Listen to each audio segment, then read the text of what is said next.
যুবক আমার বলে নবী রাসূলুল্লাহ সাল্লাল্লাহু আলাইহি ওয়াসাল্লাম বলে, যুবক বয়সে যদি একটা সেজদা দাও রে, তুমি যদি যৌবনকালে একটা সেজদা দাও, দুয়া হয়ে গেছে যারা তাদের 1000 সেজদা সমান তোমার একটা সেজদা। বলি সুবহানাল্লাহ। এজন্য যুবকদের উদ্দেশ্যে বলতে চাই, 5 ওয়াক্ত নামাজ কন্টিনিউ করা চাই, ঠিক কিনা? যারা কবরে চলে যাচ্ছে, এক পা কবরে চলে গেছে মুরব্বী, দাড়ি পাকা মুরব্বী চাচারা রে, এক কবরে চলে গেছে। কবর কখন জানি আপনাকে ডাকছে, বারবার আপনাকে ডাকছে, ওরে চাচান আপনাকে বারবার কবর ডাকছে, না জানি মালাকুল মউত কখন চলে আসে। এর আগে পাঞ্জেগানা নামাজ পড়ে নিজের ঈমানটাকে সতেজ করার দরকার আছে না নাই? সতেজ করে ফেলতে হবে।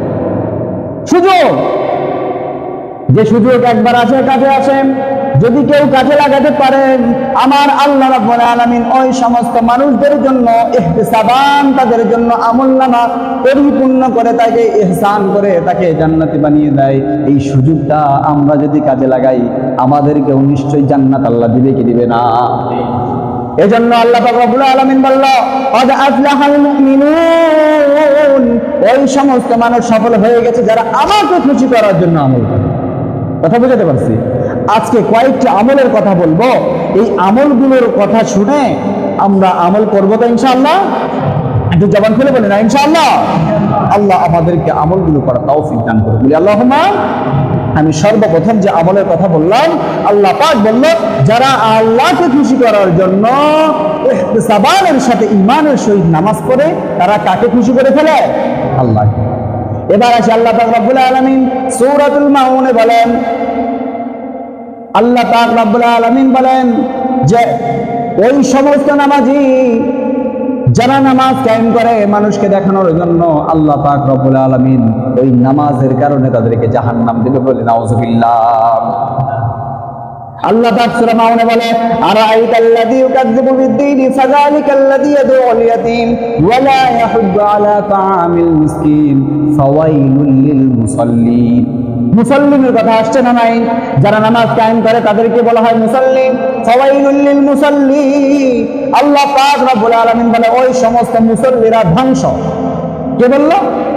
আল্লাহ বলল। সূরা মুমিনের 2য় আয়াতে বলছে যারা নামাজ কায়েম করে আল্লাহকে খুশি করার জন্য, তারা নৈকট্য অর্জন করে ফেলেছে, তারা কামিয়াব, তারা কি সফলতা। আবার সূরা মাউনে এসে বলছে ফাওয়াইলুল লিল মুসাল্লিন, ওই সমস্ত নামাজিরা ধ্বংস যারা মানুষ দেখানো নামাজ পড়ে। কি দেখানো নামাজ পড়ে? কথা বুঝাইতে পারতেছি না মনে হয়। আল্লাহ পাক রব্বুল আলামিন বলে দিল ফাওয়াইলুল লিল মুসাল্লিন, যারা মানুষ দেখানো নামাজ পড়ে তারা ধ্বংস।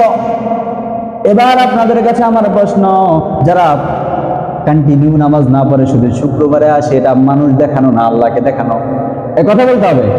যারা শুধু শুক্রবারে নামাজে আসে, 5 ওয়াক্ত নামাজের খবর নাই, আপনাদের কাছে আমার প্রশ্ন, এই নামাজিটা মানুষকে দেখানোর জন্য নামাজ পড়ে না আল্লাহকে দেখানোর জন্য? কথা বুঝতেছেন না মনে হয়? না জবাব দিচ্ছে না? ওই রোগী রোগী, তাই না? আমি তো ওই রোগী রোগী, পাশের লোক তো কয় বেটা তুই তো নামাজ পড়স না, তাই তো? এবার আপনাদের কাছে আমার প্রশ্ন, ও চাচা, ও মুরব্বি একরাম, যুবক ভাইয়েরা আমার, 5 ওয়াক্ত নামাজ পড়ে আল্লাহর নৈকট্য অর্জন করার দরকার আছে না নাই? আল্লাহ পাক রব্বুল আলামিনের নবীজি বলছে যে এই যে মানুষগুলো বেঁচে আছে, এদের যে নিঃশ্বাস চলছে, শ্বাস প্রশ্বাস চলতেছে, এই যে আল্লাহ পাক দিচ্ছে, আপনি কার্বন ডাই অক্সাইড ত্যাগ করতেছেন এবং অক্সিজেন গ্রহণ করতেছেন, এই নিয়ামতটা দিয়েছে কি? আল্লাহ পাক রব্বুল আলামিন দিচ্ছে। এর আল্লাহ পাক কি বলছে যে তুই এখন প্রতিদিন আমার অক্সিজেন নিচ্ছিস, আমি এগুলো ক্যালকুলেশন করে রাখছি, হিসাব করে রাখছি, এটাকে তোকে পে করতে হবে, টাকা দিতে হবে, এর মূল্য দিতে হবে। আল্লাহ তো চায় না। আমার নবীজি বলে, আল্লাহ পাকের নবীজি মুহাম্মদুর রাসূলুল্লাহ তার উম্মতের জন্য বলে, ওরে আমার উম্মত, আল্লাহ পাক কিয়ামতের ময়দানে তোমার নামাজের হিসাব নয়, তোমার রোজার হিসাব নয়, তোমার কোনো আমলের হিসাব নয়, তোমার যদি আল্লাহ পাক রব্বুল আলামিন তোমার যদি এই শ্বাস প্রশ্বাস, তোমার অক্সিজেনের যদি হিসাব নিয়ে বসে, আল্লাহ পাক রব্বুল আলামিন যদি বলে, ওরে আমার গোলাম, তোকে আমি অক্সিজেন দিয়েছিলাম, তুই আমার জন্য কতটুকু আমল করেছিস, এই অক্সিজেনের সময়টা, এই জীবনটাকে কতটুকু আমার রাস্তায় ব্যয় করেছি, হিসাব দেব, সব মানুষগুলো জাহান্নামে চলে যাবে। দিতে পারবেন? আপনার চাচা অসুস্থ, বাবা অসুস্থ, অক্সিজেন আপনি আইসিইউতে ভর্তি করে রেখেছেন, অক্সিজেনের হিসাব দিতে হয়, গুনে গুনে টাকা দিতে হয়, তাছাড়া সে অক্সিজেন দিবে না, ডাক্তাররা কি করবে না, আপনার রোগীকে অক্সিজেন দিবে না, দিলেও কি করবে, হিসাব গুনে রাখবে কত কেজি খেলো, কত লিটার খেলো, কত লিটার আপনার রোগী অক্সিজেন গ্রহণ করলো, এটাতে হিসাব নিকাশ ক্যালকুলেশন করে আপনাকে টাকা দিতে হবে, ঠিক কিনা? তো ভাই একটা আবার চিন্তা হয় না যে আমার মাওলা আমাকে দুনিয়াতে পাঠাইলো তার জন্য ইবাদত করার জন্য, আর আমার জন্য সমস্ত মাখলুককে তৈরি করলো, সেই মালিকের জন্য একটু গোলামি করার দরকার আছে না নাই? তো সম্মানিত মুসল্লি একরাম, আল্লাহ বলল যদি আল্লাহকে খুশি করার জন্য নামাজ পড়েন, আল্লাহকে দেখানোর জন্য নামাজ পড়েন, আপনি কামিয়াব, আপনি সফল কাম। আর যদি মানুষকে দেখানোর জন্য নামাজ পড়েন তাহলে আপনি ধ্বংস। এখন আসি, আমরা সফলতা বলতে বুঝি দুনিয়াতে অর্থ সম্পদের মালিক হয়ে গেছি, মনে হয় আমরা সফল। আচ্ছা, এটা কি শোনা যাচ্ছে? এটা বিজ্ঞান না। তো আল্লাহ পাক রব্বুল আলামিন বলছে যে যারা আমাকে খুশি করার জন্য নামাজ পড়লো তারা সফল না ব্যর্থ? কথা বলতে হবে, সফল না ব্যর্থ? সফল। যারা আল্লাহকে খুশি করার জন্য নামাজ পড়ে তারা সফল না ব্যর্থ? সফল। আর যারা মানুষকে দেখানোর জন্য নামাজ পড়ে তারা সফল না ব্যর্থ? ব্যর্থ। এখন আপনি নিজেই চুজ করেন, আপনি ব্যর্থ হবেন না সফল হবেন। এখন আপনাকে আমি প্রশ্ন করব যে আমি আপনাকে 1 লক্ষ টাকা দিব, আপনি এটা নিলে সফল না নিলে ব্যর্থ? নিলে সফল। আমরা কি বুঝতেছেন না? আপনাদেরকে বেশি গরম লাগতেছে আমার থেকে? কথা বলবেন। আমি 1 লক্ষ টাকা দিব, আপনি যদি এই 1 লক্ষ টাকা দেন আপনার লাভ না লস? আমার থেকে নিলে, বুঝানোর জন্য বলছি, যদি নেন লাভ আর যদি না নেন লস। তো ঠিক তেমনই আমার মাওলা বললো তুমি যদি আমাকে খুশি করার জন্য ইবাদত করো, তুমি নামাজ পড়ছো, যদি এটা মানুষকে দেখানোর জন্য হয় তোমার জন্য এটা ধ্বংস ডেকে হবে, আর যদি আমাকে খুশি করার জন্য হয় তাহলে কি হবে? সফল কাম হয়ে যাবে। তো ভাই আমরা দুনিয়ার সফলতার জন্য জিহাদ করে যাই, মাথার ঘামগুলো পায়ে ফেলে আমাদের জীবনকে কুরবান করে দেই দুনিয়াতে সচ্ছল হওয়ার জন্য, সফল কাম হওয়ার জন্য। আপনি ভেবে দেখেন, যারা এই দুনিয়াতে সফলতা অর্জন করতে পেরেছে তারা কি প্রকৃত সফলতা অর্জন করতে পেরেছে? কখনো নয়। কোটি টাকার মালিক, ব্যাংক ব্যালেন্সের মালিক, কিন্তু 2 দিন পরে স্টক করে মরে গেছে, মনে হয় বাঁচা আছে না? এ কথা বলতে হবে, বাঁচা আছে? কিন্তু টাকা পয়সা, অর্থ সম্পদ, ব্যাংক ব্যালেন্স এগুলো কি কবরে নিয়ে যেতে পেরেছে? পারে নাই, মানে সে ব্যর্থ।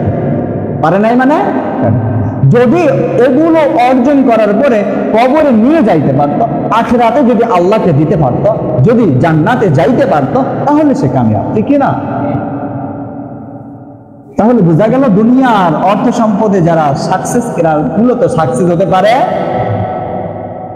নবীজি সাল্লাল্লাহু আলাইহি ওয়াসাল্লাম বলছে যে যারা দুনিয়ার পিছনে পড়লো সফলতা অর্জন করার জন্য, এরা যদি আখিরাতকে ভুলে যায়, মূলত এরা সফলতা দুনিয়া অর্জন করলো না, মূলত তার জীবনটাকে ধ্বংস করে যায়। মূলত এরা সফলতা দুনিয়া অর্জন করলো না, মূলত তার জীবনটাকে ধ্বংসের দিকে ধাবিত করা। মরবে তো আল্লাহ পাক রব্বুল আলামিন তার কবরটাকে জাহান্নামের আগুন দিয়ে ভরপুর করে দেবে, নাউজুবিল্লাহ। এই জন্য ভাই দুনিয়াতে থেকে কবরটাকে জান্নাতের বাগান সাজানোর দরকার আছে না নাই? একটা বাগান আপনি প্রস্তুত করছেন, এই বাগানের মাটিটা প্রথমে সার দিয়ে মজুত করতে হয়, ঠিক কিনা? তারপরে সুন্দর চারা গাছ নার্সারি থেকে কিনে নিয়ে আসতে হয়, এরপরে গোড়াটা সুন্দর করে খুঁড়তে হয়, সেখান থেকে গ্যাসগুলো বের করে দিতে হয়, আবার সুন্দর করে চারাটা বপন করতে হয়, তারপরে গাছটাকে পানি দিতে হয়, এরপরে গাছটা বেঁচে যায়, এরপরে আগাল বের হয়, কুশি বের হয়, নতুন নতুন আগা বের হয়, তারপরে কলি আসে, তারপরে ফুল ফোটে, এরপরে না আপনি ধ্যান পান, ঠিক কিনা? তো ভাই আপনি কবরে যাবেন, এই কবরটা যদি শুকনো মাটি, খসখসে মাটি রাখেন, আপনার দেহটা নিশ্চয়ই কবর তো খেয়ে ফেলবে। ডান দিকের মাটি চাপা দিয়ে বাম পাজর হারায় ফেলবে, বাম দিকের মাটি চাপা দিয়ে ডান পাজর হারায় ফেলবে, আপনাকে চিকনা বানিয়ে ফেলবে, আপনার হাড় হাড্ডি ভেঙে ফেলবে এই মাটি। কিন্তু আল্লাহ পাক রব্বুল আলামিন বলছে তুমি ঈমান নিয়ে কবরে আসো, তুমি আমল নিয়ে কবরে আসো, তুমি ইবাদত নিয়ে কবরে আসো, তুমি আমাকে খুশি করে কবরে আসো, আমি ওয়াদা দিলাম আমার এই কবরের মাটি, আমি যে মাটির মালিক, আমি কবরের মালিক, আমি জান্নাতের মালিক, আমি জাহান্নামের মালিক, আমি তোমার মালিক, আমি কথা দিলাম তোমার কবর যদি তোমাকে চাপিয়ে দেয় তোমার কষ্ট অনুভব করতে দিব না। আমি বলছি সুবহানাল্লাহ। এজন্য আমল করে, ইবাদত করে, ইহতিসাবের সাথে আমল করে আল্লাহকে খুশি করে কবরে যাওয়ার জন্য চেষ্টা করব তো ইনশাআল্লাহ। আল্লাহ আমাদেরকে আমল করার তৌফিক দান করে দিন, আল্লাহুম্মা। আমি বললাম নামাজের কথা, নামাজ পড়লে সফল না ব্যর্থ? সফল না ব্যর্থ? বারবার রিপিট করছি যেহেতু মূল্যবান জিনিস। আমরা প্রথম ওই সব কাজ করি কিন্তু নামাজে ফাঁকি দেয়, ঠিক কিনা? আরে ভাই, আপনি ফজরে উঠেন নাই, অনেক মুসল্লি আছে, আমরাও কি ইমামতি করি? ইমাম সাহেবও হয়তো আপনাদেরকে দাওয়াত দেয় নামাজে, দেয় না? দেয়। কিন্তু আপনি কিভাবে অ্যাভয়েড করে ধরেন? হুজুর ফজরে উঠতে পারেনি, কিভাবে করবো? হুজুর আমার না প্যান্টটা নষ্ট। যুবকদেরকে যদি বলি এই নামাজ পড়বো না, তো হুজুর কাপড় নষ্ট। কি নষ্ট? কি নষ্ট? মনে হয় এই বেটা বেডি মানুষ, পিরিয়ড চলতেছে, ঠিক না? এটা তোমার জন্য ধ্বংস। তুমি যুবক, তোমার কাপড় নষ্ট হবে কেন? তুমি মুসলমানের সন্তান, তোমার পকেটে থাকবে টিস্যু, তুমি ঢিলা করবে, তুমি পেশাব করলে ঢিলা করবে, পানি নেবে, তুমি দাঁড়ায় পেশাব করবে। That my point. তুমি মুসলমানের সন্তান, তুমি পেশাব করার পরে দাঁড়িয়ে কেন করবে পেশাব? তুমি পেশাব করার পরে পানি নিবে না কেন? দাঁড়িয়ে যারা পেশাব করে, আল্লাহ পাক রব্বুল আলামিন মানে রাসূল সাল্লাল্লাহু আলাইহি ওয়াসাল্লামের ওয়ারিস আলেমগণ বলে তারা মা বাবার মুখে পেশাব করে, বলি নাউযুবিল্লাহ। দাঁড়িয়ে যারা পেশাব করে তার মা বাবার মুখে পেশাব করে, আলেমগণের অভিমত। তো ভাই, তুমি এত বড় হয়েছ, তুমি দাঁড়িয়ে পেশাব করো, তোমার কাপড় নষ্ট হয়ে যায়, তুমি নামাজ পড়ো না, শয়তান তোমার গুতাইলো, তুমি মুতলা তো তোমার মা বাবার মুখে, ঠিক কি না? এটা করা যাবে? তো যুবকদের উদ্দেশ্যে বলবো, ভাই আমল আখলাক বজায় রাখার জন্য তুমি যদি ওই নাপাক অবস্থায় মরে যাও, কি অবস্থা হবে? চাচা, তুমি যদি নাপাক অবস্থায় মরে যাও, এই দুর্ঘটনাতে নাপাক অবস্থায় তুমি মরলে, যারা তোমাকে গোসল দিবে তারা তো জানে না। মরার পরে তো তোমার নাভির নিচের পশমটাও পরিষ্কার করা হবে না। তুমি যদি কন্টিনিউ যদি আমলগুলো না করে, এগুলো শিক্ষণীয় বিষয় কিনা? লজ্জা লাগে? এগুলো শিক্ষণীয় বিষয়। আরে আমি গ্যারান্টি দিয়ে বলবো, এখানে অনেক যুবক ফরজ গোসল কিভাবে করতে হয় এটাই জানা। গ্যারান্টি দিব, লিখিত দেবো, পাথরে খোদাই করে রাখেন। এখানে যুবকগুলোকে যদি হওয়া যায় ফরজ গোসল কিভাবে করে, এটা কি আইডাল হয়নি? এরা জানে না। দেখেন আজকে যদি ফরজ গোসল হয়ে থাকে, যদি বাই চান্স হয়ে যায়, তাদের তো যৌবন শয়তানের প্রলাপে পরে যদি ঘুমের তালে স্বপ্নদেশ হয়ে গেছে, হয় না? সে গোসল করেনি ঠিকভাবে, ফরজ গোসল আদায় করে নাই, সে উযু করে গোসল করে নামাজে আসছে, আদৌ কি মসজিদ এসে তার ইবাদতটা কবুল হবে? এগুলো আগে ফরজ, এগুলো আমি আমল আস্তে আস্তে শিখাবো। আমরা শিখে বুঝে, আমার আলোচনা শুনে আমরা এই আমলগুলো শিখে রাখবো তো ইনশাল্লাহ। যদি আমি বাঁচিয়ে থাকি, আমার ইচ্ছা আছে যে এক একটা জুম্মায় এক একটা আমল আপনাদেরকে শিক্ষা দেবো, সেগুলো মনে রেখে আমল করবো তো ইনশাল্লাহ। আজকে জুম্মার আমার একটাই মূল পয়েন্ট, আমি দেখতেছি আমরা নামাজে খুব অবহেলিত। নামাজে কি আমি চিন্তা করতেছি, আমরা যদি জুম্মাবারেই এমন অবহেলিত হই, আমাদের ইমাম সাহেব 5 ওয়াক্ত নামাজে কেমন হয়? কথা বুঝেন ভাই? আমি জুম্মাবার তো প্রতিটা ব্যক্তি যথেষ্ট পরিমাণে নামাজ না পড়লেও আসার চেষ্টা করে, ঠিক কিনা? কেমন বাড়িয়ালি চিল্লাইবো, পাশের বাসার লোক শুনবে, তুমি জুম্মা নামাজও করে না, বাড়িয়ালি চিল্লাই নামাজ আমাদের এ ঝগড়া করবে, এই টেস্টিসে লাগবে বিধায় সে কি করে, শুনে না থাকে, যাই হোক নামাজটা পড়ে আসে, শুনে নাহলে তো বাড়িয়ালি মাথা খাই দিবে, কানের পোকা বাইর করে ফেলবে। আর দ্বিতীয়ত আমার পেস্টিসও পাঞ্চার, বাড়িয়ালির পাশে যে বাড়ি আছে এটা কি করবে, গবেষণা করবে যে কি সলিমউদ্দিন নামাজই করে না, বউয়ের পিঠ কিলা খায়, বউয়ের ঝগড়া করে, বউ গালি দেয়, এই পেস্টিসে বাদ বিধায় হয়তো বা সে নামাজে আসে। এমন মুসল্লি আছে না নাই? তবুও দেখি আপনাদের এলাকার লোকজন দেরি করে আসে, নাকি আমার আলোচনা পছন্দ হয়? হুজুর পছন্দ হয়নি না, ঠিক না? হুজুর কালো, হুজুর দেখতে ভালো না, কণ্ঠ ভালো না, তাই কখনো কণ্ঠ আর ইয়া দিয়ে হয় না, দেখতে সুন্দর না। আমার আল্লাহ রাব্বুল আলামিন বলছে, আমার গোলামগুলো আমি চেহারা দেখি না, আমি তাদের লম্বা না খাটো, মোটা না বাটো, মোটা না ঠিক না, আমি এসব কিচ্ছু দেখি না, আমি তাদের দিকে কি দেখি? এই কথা বলতে হবে, কি দেখে আল্লাহ? আল্লাহ কি দেখেন? এই অন্তরটা যদি কোনো ব্যক্তি পরিষ্কার করতে পারে, আল্লাহ পাক রব্বুল আলামিন ওই বান্দাদের জন্য সফলতা অর্জন করার জন্য রাস্তা দেখিয়ে দেবেন। সুবহানাল্লাহ। এই জন্য অন্তরটা পরিষ্কার করার দরকার আছে না নাই? আল্লাহ পাক রব্বুল আলামিন কোরআনে কি বলছে জানেন? আলা বিযিকরিল্লাহি তাতমাইন্নুল কুলুব, বলি সুবহানাল্লাহ। আল্লাহ পাক রব্বুল আলামিন বলছে, আমার বান্দা বান্দীগুলো যখন দুনিয়ার পেরেশানিতে পড়ে যায়, আল্লাহ পাক রব্বুল আলামিনের গোলামগুলো যখন হয়রানি পেরেশানিতে ডিপ্রেশনে পড়ে যায়, যাওয়ার পরে পথ খুঁজে পায় না, সে চিন্তায় পড়ে যায়, সে যেন সেই মুহূর্তে আলা বিযিকরিল্লাহ আমার জিকির করা শুরু করে দেয়, বলি সুবহানাল্লাহ। জিকির করলে কি হবে? তাতমাইন্নুল কুলুব, আর অন্তরের প্রশান্তি আমি লাভ করে দিব, বলি সুবহানাল্লাহ। আপনি যে চিন্তায় আছেন, আপনি টেনশন করতেছেন কোনো বিষয়, আপনি আল্লাহ জিকির করেন, সুবহানাল্লাহ, আলহামদুলিল্লাহ, আল্লাহু আকবার বলেন, লা ইলাহা ইল্লাল্লাহ, সবাই সাউন্ড করে লা ইলাহা। কেউ কথা বলবে না এমন না, সবাই কথা বলতে হবে, জিকির করতে চাই লা ইলাহা ইল্লাল্লাহ, এই সাউন্ড এটা আল্লাহ এতগুলো লোক এই সাউন্ড, আমি মনে হয় চিল্লালে বেশি হবে। লা ইলাহা ইল্লাল্লাহ, লা ইলাহা ইল্লাল্লাহ, লা ইলাহা ইল্লাল্লাহ, লা ইলাহা, অন্তর থেকে জিকির করেন, দেখেন দিল ঠান্ডা হয়ে যাবে।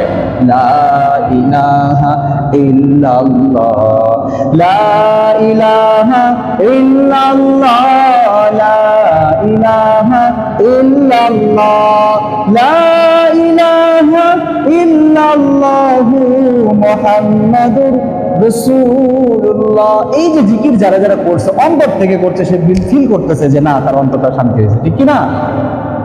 আল্লাহ পাক রব্বুল আলামিন বলল, আলা বিযিকরিল্লাহি তাতমাইন্নুল কুলুব, নামাজের পরে যদি কেউ তার আত্মাকে প্রশান্তি দিতে চায়, বুঝে রাখো আমার গোলাম, সে যেন জিকিরে লিপ্ত হয়ে যায়। বলি সুবহানাল্লাহ। চিন্তায় থাকলে, পেরেশানিতে থাকলে, হয়রানিতে থাকলে জিকির করতে হবে কার? কার জিকির? আল্লাহর জিকির করবো। কিন্তু আমরা যাই এনজিও, চিন্তা করলে, টেনশন করলে, অভাবে পড়লে যাই কোথায়? হে বানাই বলতেছি, আপনাদের এলাকায় নাই না, আমাদের পার্বতীপুরে এত এনজিও রে ভাই, বিরাট। তারপরে কি এসকেস, মানে নাম করে আপনার মনে হয় ডায়েরির পাতা ফোরায় যাবে এত। তো আপনি চিন্তা, টেনশন, পেরেশানিতে যখন পড়েন, জান কোথায়? হে রোগে আছে না, সেখানে যাবো না জিকির করব? জিকির না, সেখানে আগে জিকির করেন, হালাল ভাবে আল্লাহ ব্যবস্থা করে দেবে, ঠিক কিনা? বলেন না, জিকির করবো তো ইনশাল্লাহ? ইনশাল্লাহ করবো ইনশাল্লাহ। তাইলে অন্তরে প্রশান্তি দিবে কি? জিকির দিবে কি? কার জিকির? কার জিকির? কার জিকির? দেখছেন আমার কথা আপনার কথা থেকে বেশি জোরে, গরম লাগতেছে না? একটু বলি না, কার জিকির করলে অন্তরে প্রশান্তি পাওয়া যায়?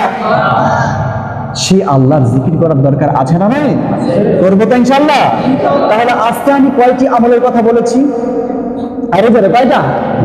এক নম্বরে যুবকদের কথা চাই, সাত ঘুরাই দেওয়া লাগবে। এক নম্বরে আরো ধরে, আরো ধরে, সেই নামাজ শুধু শুক্রবারে। কয়েকটা, কয়েকটা আল্লাহ আদেশ দিচ্ছে, কয়েকটা সত্যি তো কয়েকটা করবো আমরা। আচ্ছা, দুই নম্বর আমলের কথা বলছি, কি? কার জিকির? আরো জোরে, আরো জোরে, জ্বর হচ্ছে না। কার জিকির? করবো তো ইনশাল্লাহ। ইনশাল্লাহ। এক নম্বরে নামাজ 5 ওয়াক্ত, কয়েকত? দুই নম্বরে জিকির, কার জিকির? যখনই আমরা জিকির করবো, এই অন্তরটা প্রশান্ত করে দিবে কে? আল্লাহ পাক আমাদেরকে এই দুটা আমল কন্টিনিউ প্রতিটা ব্যক্তিকে করার তৌফিক দিন, বলি আল্লাহুম্মা আমিন। ওয়া আখির দাওয়ানা আলহামদুলিল্লাহ। যারা কাবলা জুমা পড়েন, 4 রাকাত কাবলা জুমা পড়েন।